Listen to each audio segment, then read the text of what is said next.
Mi smo posebni ljudi. Čujemo ono što nam zidovi šapuću. Govore nam što je najbolje za njih, kako bi nam mogli pružiti ono što je najbolje za nas. Zdrav dom koji svi želimo.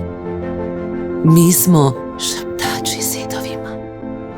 Danas bismo vam željeli reći nešto o tome kako toplinska izolacija stvara ugodno okruženje za život u našim domovima. Da biste se ugodno osjećali u svom domu, temperatura zraka u unutarnjim prostorima trebala bi biti oko 21 Celzijev stupanj, a temperatura zida ne bi trebala odstupati više od 4 stupnja. To znači da temperatura zida ne smije pasti ispod 17 Celzijevih stupnjeva. U hladnijem okruženju naša tijela kontinuirano otpuštaju toplinu. U kući bez izolacije čini nam se kao da hladan zrak izlazi iz zidova. Postaje nam hladno, osjećamo se nelagodno i pojačavamo grijanje. Povišena temperatura u zatvorenom prostoru rezultira nižom vlagom, što negativno utječe na udobnost i imunološki sustav.